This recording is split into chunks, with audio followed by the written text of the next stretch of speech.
All right. I would like to call on stage Mohammed Danish, Senior Product Manager, Microsoft India. Mohammed Danish. Okay. I would also like to call on stage Mr. Amit Khanna, Director Business Development and Computing. Hi, Amit, please. Mr. Puneet Sabarwal, Assistant Director, Canon India. Ms. Ritu Ghosh from HP India. Mr. Satyajit Satpathy, DGM ESPN on stage.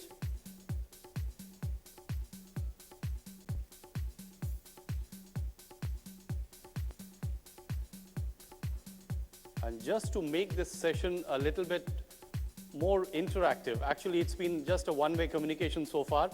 I have a list of structured questions for the distinguished panelists. You just saw how technology is a great enabler in spreading the whole education system in India. I very aptly was remembering I happen to be a Ramakrishna Mission student, so I always quote Swami Vivekananda that education is nothing but manifestation of perfection already in man. And I'm proud to be associated with a technology company, along with other technology companies here, which is trying to impart that perfection in students, and such students who may or may not be having access to formal modes of education. But on that note, I would also like to invite the distinguished audience that if you have some questions to be asked to any of the panelists, you can probably send across a request. I would ask anybody to just collect a few questions from the audience and probably, yes, Satyajit, if you can join us on stage. So anybody, I mean, we have very distinguished principals from various schools in and around NCR region today. So if you have any questions from the audience has any question, we would be more than happy. We are slightly short on time because we do not want to miss ourselves the opportunity of having a valedictory address from Mr. Ashok Ganguly, who has most kindly agreed to stay here and just deliver a valedictory address. So we'll try to keep it as short as possible. I'll try and begin with Professor Subramaniam in the meantime.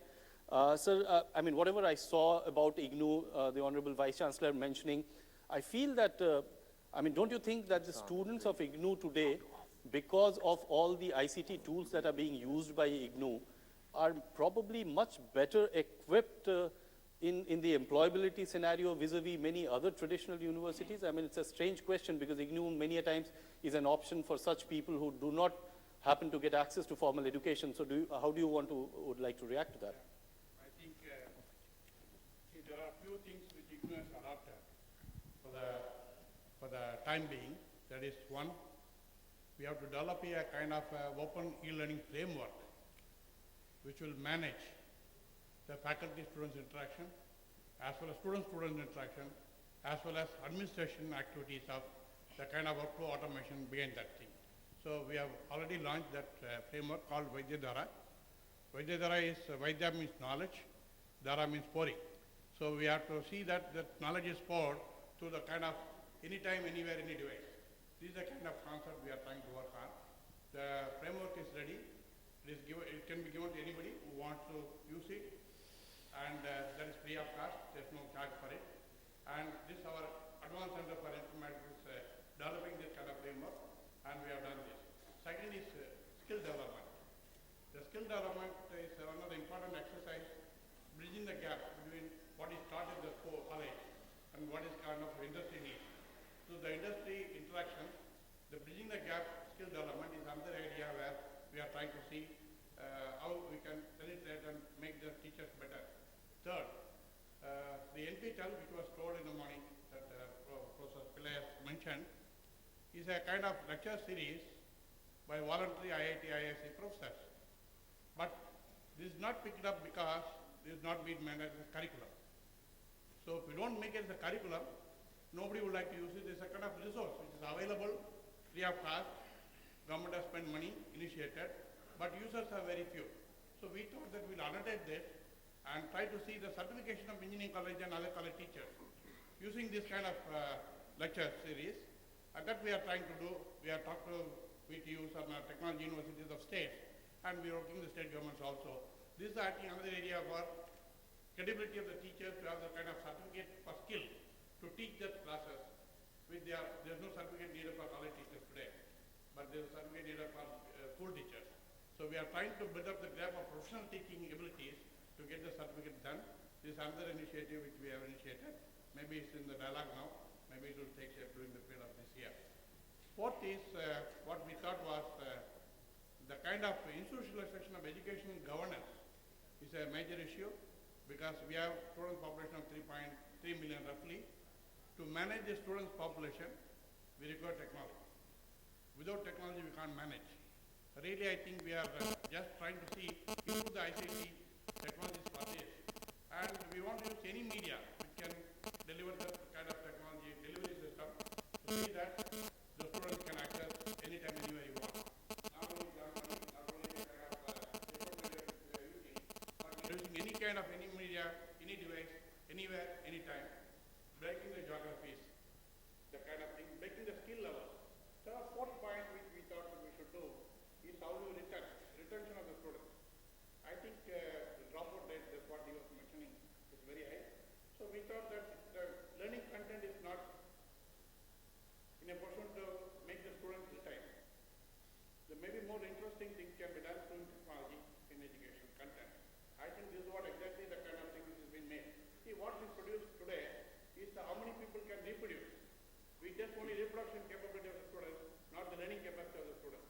I think we have to change the kind of paradigm, and the paradigm change is needed in terms of education for our system. So I think this is what the initiatives we have taken. We'll come back to you in the next round. No, thank you very much, Dr. Subramaniam.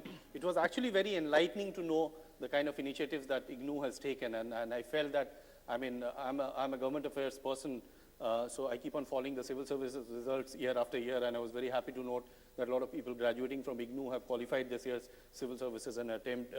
So there's no question on the quality of education, but the sheer versatility and the uniqueness of use of ICT in imparting that education is a very unique feature that I found in IGNOU, which can be used to the advantage of students, especially as far as the employability scenario is concerned. Coming to you, Professor Tripathi, actually one very important question that I wanted to ask that, I mean, how is ICT, I mean, helping institutions of excellence like JNU and other such institutions in cutting edge research within the country, and thereby, you know, kind of mitigating the trend of brain drain that we used to see up till the 90s. So how has that situation, has it changed, or do you feel, I mean, I just wanted your comments on that. Well, yeah, what research and the education research not only starts in the university, it starts in the school. And if you see our textbooks today in a school education system, especially in science education system, you will see that mostly it is a mugging up story. There is no conceptualization. I'll give a very simple example of a static electricity. Okay. And static electricity, you know, we are started saying, you rub two things, you come static electricity, you know, that's all. But its demonstration in a textbook is missing. Actual example like missing. So student doesn't conceptualize the what the static electricity is. He simply mucks it up.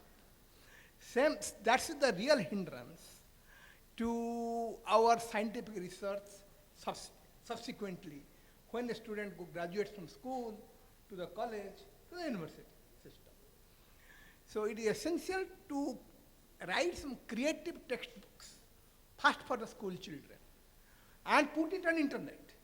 So it is accessible to everybody, all the schools. So, and even that creative writing is not very difficult. You can recruit some people who could write such kind of textbooks and disseminate it freely. You don't have to go for copyright law of a company for that. You can recruit ourselves, or IGNOU can take initiative, or any other, or HRD ministry can take an initiative to do such kind of very standard, very conceptualized textbook writing. That is very important. And put it all school, all textbooks, such kind of textbooks are on internet, freely available. Then it goes to the university teaching. Again, the same thing comes up, the quality of teaching that is today there. Actually, I will say that quality of teaching has gone down rather than has gone up. Quality of teaching. The content of teaching has gone up. What we are teaching, what we are learning today, what we are teaching today, that has gone up. But quality of teaching probably has not gone up substantially. That we must accept. That is expected from a country like India. In comparison to China, we are nowhere today in science, where a few years ago, science was, India was a much better position than China. So you can see how science-wise we have gone slided down. Our quality of publications have gone down. Yes, that is simply because we have neglected universities. If you go to any university system, the schools, the governments are not bothered about universities, just like government is not bothered about school education either. Most of the state governments, because education is mostly state subject, so they don't bother about school education. I went to my village a few days ago. I was coming back from our village. There are 5 classes, there were 2 teachers. Class 1, 2, 3, 4, 5, there are 2 teachers. So how are they going to teach 5 classes? So it comes from same thing, boils down to colleges and universities too. You go to a university, in any state university, I'm saying distinguished universities, which were to be distinguished today before. And if there are 20 teachers, there would be 5 teachers there, 7 teachers there. So what are going to teach? No, but So that has happened. And therefore we are sliding down, but what you are saying that, yes, some of our students who went out to settle abroad about brain drain concern. Some of them are coming back. That is because most of the IT sectors are developed nicely. So a lot of migration taking place in IT sector, which are coming out from foreign countries and even United States and coming back to no, India. but I'll just like to intervene here. I mean, very specific question, that the number of students passing out of, let's say, School of Life Sciences in JNU MSc, going abroad, let's say in 1990, to the number of students going abroad in, let's say, year 2010, is there a difference? Do you feel ICT has created that difference? Going down? Yes. No, correct me if I'm wrong. I mean, it will be a completely different perception that we may be. No. So it's Going gone up. Going up. It's Okay, going up. fine. I'm telling you, today, even all, if you see 80% of the JNU students and life science students in particular, and science students, all 80% science graduates from JNU, and same thing goes to 70% of IIT graduates are abroad. And some of them, but they're going, and it's good that they're going for higher training. I don't doubt that. It's a good idea that they must go and train. But what is coming back? That's the kind of brain drain concern. That is come back. That's a reverse brain drain, which is That is to come back and to settle back in India. That is happening today to a certain extent because of economic opportunities. India has gone up. So there are India has opened a lot of IITs today, a lot of central universities, and similarly IT sector has gone up. Research institutions have come up. Actually, so that they are able to come back. The pertinent question was that whether now access to those libraries or sources of information which hitherto was unavailable, whether that access has helped in a way in developing the research. So that was the pertinent question. We'll come down, Dr. Tripathi, because I'd ask Ritu, since there are quite a few school principals who are present over here. I mean, I would request you, Ritu, to just tell us a little bit, I mean, being from the technology industry side, how prepared do you think that the community is to adopt ICT as a tool? Or, I mean, the HP experience on that? I mean, there are some wonderful tools that, that are already there.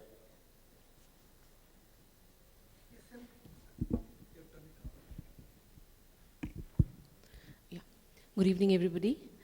Okay, to answer the question how prepared we are, I just have to make one statement on that, that it is sad to see that ICT is being used as an end goal or objective to, as a subject to be taught, but still a lot needs to be seen to have an ICT enabled and ICT to be used as a tool for teaching.